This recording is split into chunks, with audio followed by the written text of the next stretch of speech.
అమ్మ తోడనా ఏం చేస్తున్నావన్నా? హృతిక్ రోషన్ అన్నా ఎక్కడి నుంచి దిగినావనా? మా ఎన్టీఆర్ అన్న కింద పనికి రావనా? నువ్వు ఏం చేస్తావు? ఫస్ట్ ఎంట్రీ అన్న సీన్ ఎంట్రీ సీన్ ఉంటుంది హృతిక్ రోషన్ గారి.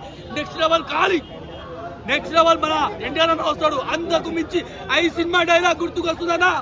ఐ సినిమా డైలాగ్ గుర్తుకొస్తుంది. అంతకు మించి అమ్మ తోడు ఏం తీసినవారా? ఆ బీజిఎంస్, ఆ స్క్రీన్ ప్లేలు, ఆ డైరెక్షన్, ఆ డైరెక్టర్ మాత్రం ఎన్టీఆర్ అన్న దృష్టిలో పెట్టుకొని కథ రాసుకుంటానా. ఎక్కువ తక్కువ కింద పైన సినిమా తీసినాం అనుకో తెలుగు ఆడియన్స్ ఉంది కుదవలో కొడతాడని మనసులో పెట్టుకొని సినిమా తీసిన ఒక్కొక్కగా సీన్ పెడుతుండేనా. ప్యారడైస్ బిర్యానీ ఒక్కొక్కసారి తిన్నట్టుందనా.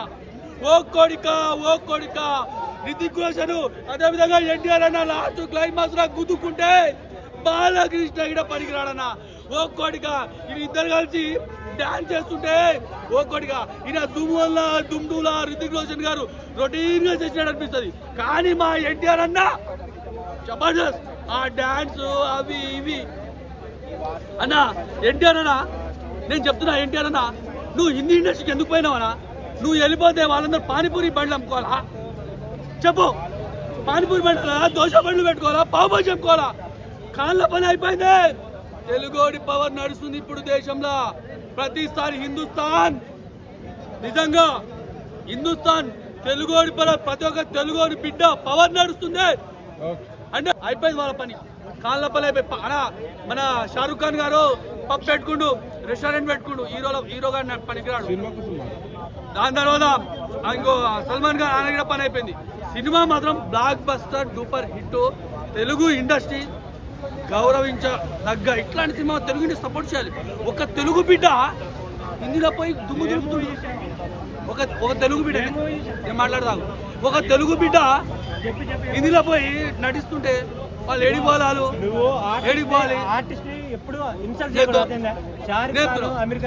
నేను చెప్తున్నావు నెక్స్ట్ లెవెల్ ఎన్టీఆర్ అన్న ఇప్పుడే సూపర్.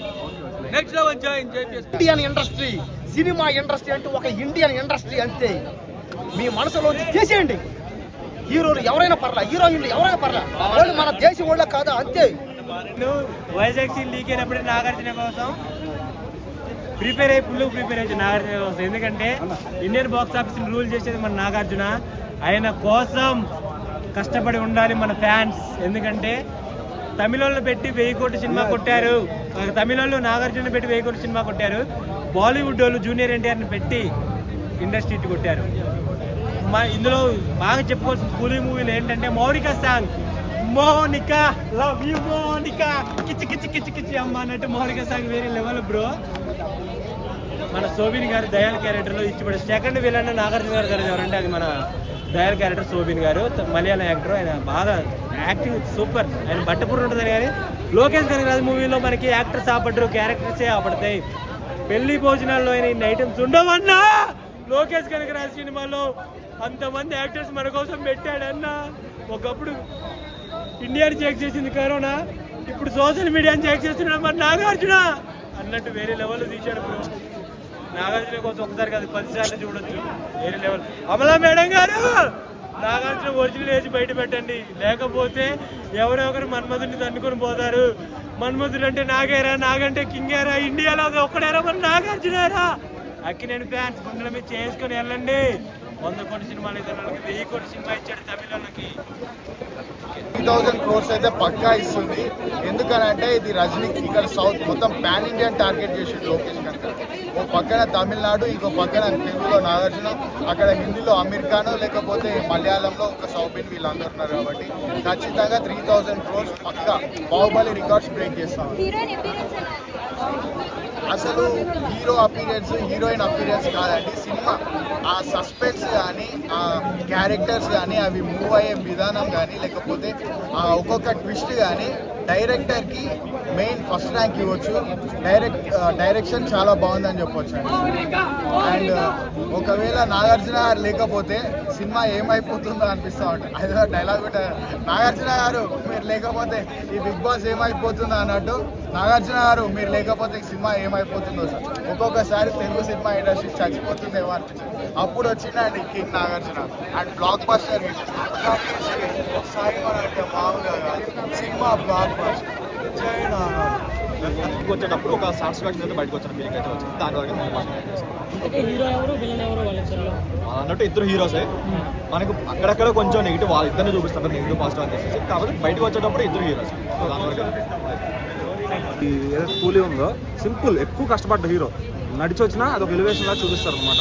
సో ఇక రజనీకాంత్ గారికి చెప్పక్కర్లా, ఆయన వాకింగ్, ఆయన మ్యూజిక్, అనిరుద్ధ్ కూడా ఒక పూనకం వచ్చినట్టు పనిచేస్తాడు అనమాట. ఏది రజనీకాంత్ గారికి మ్యూజిక్ ఇవ్వాలంటే.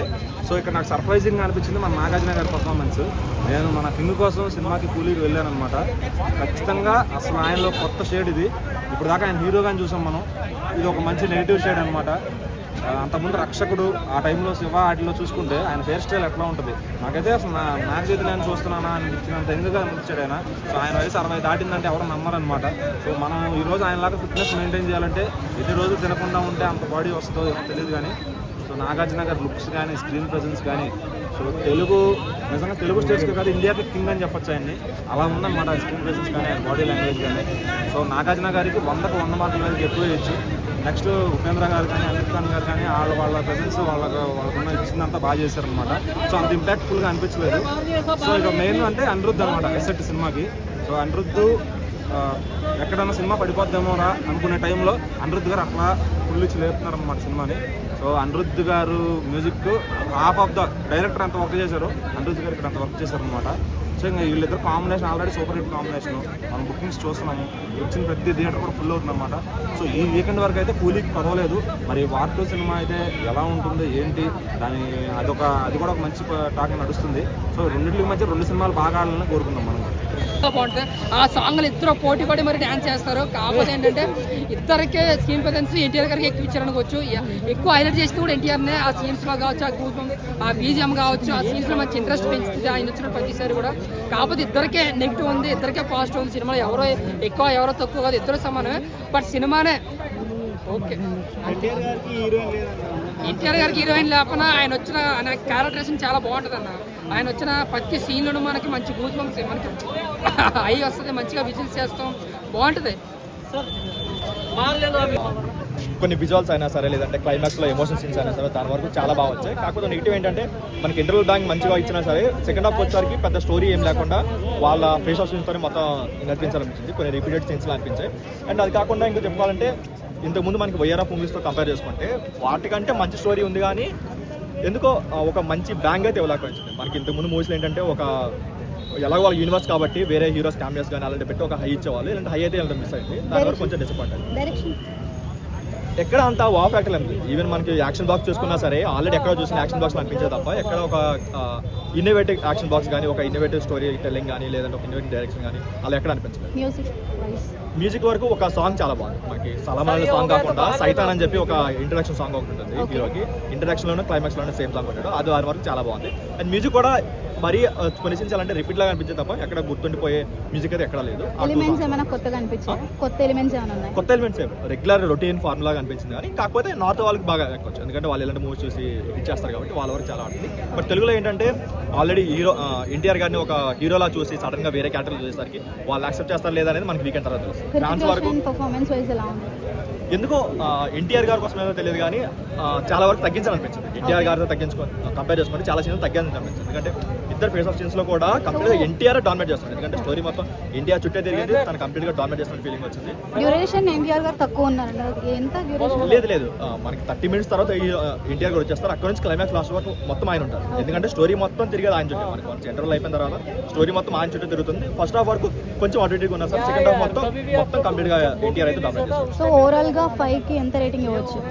2.5 to 3. ఎందుకంటే ఇంకొంచెం ఒక మంచి బ్యాంగ్ ఇచ్చుంటే బాగుంటుంది అనిపించింది. క్లైమాక్స్ వరకు కొంచెం అంటే thank you. Interval scene and NTR అన్న యాక్టింగ్, ఎన్టీఆర్ అన్న డాన్సులు, ఆయన హృతిక్ రోషన్ కోసం మాట్లాడుకుంటే ఆయన always great actor, great dancer, great performer కూడా, అంతా కూడా ఆయన బాగుంది. సో ఓవరాల్గా నా వరకు చూసుకుంటే, నా రివ్యూ చూసుకుంటే జస్ట్ ఓకే అన్న సినిమా అంతే. Thank you. ఫీలింగ్ ఇంకొకటి ఆల్రెడీ ఇవన్నీ మనం చూసినవే కదా, ఇంతకుముందు మన వార్లోనే అలా చాలా చేంజింగ్ అయినా సరే చాలా చూసిన ఫీలింగ్ వచ్చింది. పేరు చెప్పు, నీకు పేరు చెప్పు కంటిన్యూ. ఆ చిన్న ఫీలింగ్ వచ్చింది. కాకపోతే ఏంటంటే విజువల్స్ వరకు చాలా బాగుంది. అండ్ కాకపోతే ఏంటంటే యాక్షన్ బ్లాక్స్ ఇంకొంచెం ఇన్నోవేటివ్గా తీసుకొని అండ్ స్టోరీ కూడా ఇంకొంచెం ఇన్నోవేటివ్గా ఏదైనా ట్రై చేస్తుంటే బాగుంటుంది అనిపించింది. కాకపోతే ఇంకో పాజిటివ్ ఏంటంటే వాళ్ళకి మనం వైఆర్ఎఫ్ వాళ్ళు ప్రీవియస్ మూవీస్తో కంపేర్ చేసుకుంటే అన్ని స్టోరీస్ రొటీన్గానే ఉంటాయి. కాకపోతే ఇందులో ఒక పాజిటివ్ ఏంటంటే కొంచెం ఎమోషన్ యాడ్ చేస్తుంది. ఆ ఎమోషన్ కూడా ఎన్టీఆర్ గారిని కూడా చాలా బాగా వాడుకున్నారనిపించింది. తన వరకు చాలా డామినేట్ కూడా చేశారు. చాలా ఎన్టీఆర్ యాక్టింగ్ ఎలా అనిపించింది? అదే చెప్తున్నా కదా, చాలా వరకు డామినేట్ చేశారు. మనకి ఏదైనా 30 minutes 3 చేస్తే నెక్స్ట్ 2 hours మొత్తం ఎన్టీఆర్ చాలా సీన్స్ డామినేట్ చేశారు. ఎక్కడైతే మనకి హీరో ఇద్దరు ఫేస్ ఆఫ్ సీన్స్ ఉంటాయి సెకండ్ హాఫ్లో, వాటి వరకు అన్ని సీన్స్ డామినేట్ చేస్తారు. ఈవెన్ క్లైమాక్స్లో కూడా ఎన్టీఆర్ ఫ్యాన్ గానీ మనం బయటకు వస్తున్నప్పుడు ఋతిక్ రోషన్ ఎక్కడ డామినేట్ చేసిన ఫీలింగ్ అయితే ఎక్కడ రాలేదు. ఓన్లీ 30 minutes వరకు ఆయన ఓన్లీ ఒక్కరు కనిపించారు, మేబీ డామినేట్ చేసినట్టు. కానీ సెకండ్ హాఫ్ మొత్తం ఎన్టీఆర్ డామినేట్ చేస్తారు. ఒక హైలైట్ సీన్ అంటే ఏం చెప్తాం మొత్తం యాక్షన్ బ్లాక్స్ ఒక సీన్ ఉంటుంది అన్న, స్నోలో ఇద్దరు ఫేస్ ఆఫ్ అవుతారు, మామూలుగా ఉండే సీన్ బ్లాక్ బస్టర్ అని చెప్పొచ్చు. అండ్ చెప్తా ఉంటే కనుక ఇప్పుడు మనము రజనీకాంత్ గారిది అక్కడ కూడా తెలుగులో డామినేషన్ ఎక్కువ అయిపోయింది. ఇప్పుడు మన నాగార్జున గారి డామినేషన్ ఎక్కువ అయిపోయింది, తెలుగు డామినేషన్. దీంట్లో చూస్తే మన ఎన్టీఆర్ డామినేషన్ ఎక్కువ అయిపోయింది. సో మొత్తం తెలుగు వాళ్ళకు పండగ చేసుకోవచ్చు అని చెప్పొచ్చు. సినిమా మాత్రం బ్లాక్ బస్టర్ అని చెప్పొచ్చు. ఎందుకనంటే ఇప్పుడు మన August 15th కూడా ఉంది రేపే మళ్ళా, కాబట్టి ఇదంతా ఒక పండగ సీజన్లో ఉంది. అండ్ కలెక్షన్స్లో వర్షం కురుస్తుందని చెప్పొచ్చు. 2 సినిమాలకు కలిపి ఖచ్చితంగా 5,000 కోట్లు కన్ఫర్మ్ అని చెప్పొచ్చు అన్న. సినిమా మాత్రం హాలీవుడ్ టైప్లో ఉంది అంటున్నారు కదా. బాలీవుడ్ ఏందన్న, హాలీవుడ్ లెవెల్లో ఉంది. మొత్తం ఆ స్టిల్స్ కానీ, ఆ యాక్షన్ కానీ, లేకపోతే ఆ మొత్తం ఆ కొరియోగ్రఫీ కానీ, ఎవ్రీథింగ్ బాలీవుడ్ లాగా ఆ క్లారిటీ కానీ ఇంకా నెక్స్ట్ లెవెల్ అన్న. మనం బాలీవుడ్ని దాటేసినాం ఎప్పుడో, ఇక బాలీవుడ్ అనవద్దుగా. నెక్స్ట్ హాలీవుడే మనం, ఇంకా హాలీవుడ్ లెవెల్లో ఆ ఆస్కార్ లెవెల్లో ఉంటున్నాయి మన ఫిలిమ్స్. కాబట్టి మనందరం కూడా ఒకసారి గర్వించాలి. అండ్ ఇట్లా నెగిటివ్ పబ్లిసిటీ ఎవరైనా చేస్తే కూడా నమ్మొద్దు. ఖచ్చితంగా బ్లాక్ బస్టర్ అని చెప్పొచ్చు సినిమా.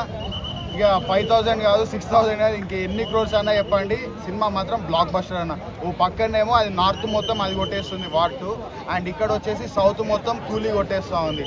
ఇక్కడనేమో కూలీలా చూస్తేనేమో అటు మలయాళం నుంచి సౌబిన్ గారు కానీ, లేకపోతే తమిళనాడు నుంచి సూపర్ స్టార్ రజనీకాంత్ కానీ, లేకపోతే మన దగ్గర నాగార్జున గారు కానీ, లేకపోతే ఇంకా చాలా మంది యాక్టర్స్ సౌత్ ఇండియా మొత్తం కూలీ కవర్ చేస్తుంది. నార్త్ ఇండియాలో war 2 Hrithik Roshan and NTR villainism అన్న. ఇద్దరు విలన్లే ఇస్తారు మన వాళ్ళు.